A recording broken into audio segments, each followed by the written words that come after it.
নমস্কার বন্ধুরা, আজকে দেখো আমি বাজারে গেছিলাম। বাজার থেকে বাটা মাছ কিনে নিয়ে এসেছি। দেখুন একদম জ্যান্ত মাছ।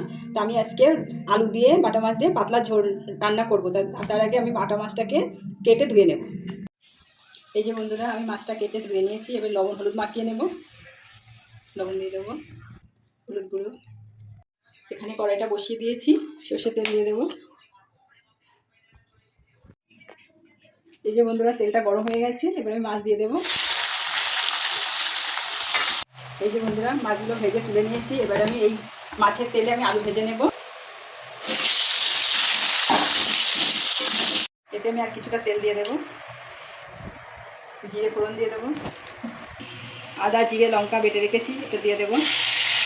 টমেটো কুচি দেবো। সাদা সর্ষে বাটা দিয়ে দেবো। হলুদ গুঁড়ো দেবো, লবণ দেবো। ভাজা আলু দিয়ে দেবো। ভালো করে কষিয়ে নেব। এই যে বন্ধুরা, আমার ভালো করে কষানো হয়ে গেছে। এবার আমি জল দিয়ে দেবো। এই যে বন্ধুরা, আমি এখানে বাটা গরম মশলা দেবো। এই যে বন্ধুরা, আমার বাটা মাছ দিয়ে আলু দিয়ে পাতলা ঝোল হয়ে গেছে। এবার আমি নামিয়ে নেব। দেখুন বন্ধুরা, কত সুন্দর কালার এসেছে। দেখুন বন্ধুরা, আমার বাটা মাছের পাতলা ঝোল হয়ে গেছে।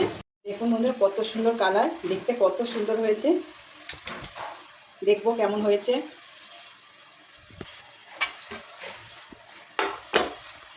দেখুন বন্ধুরা, আলুটা কত সুন্দর গলে গেছে।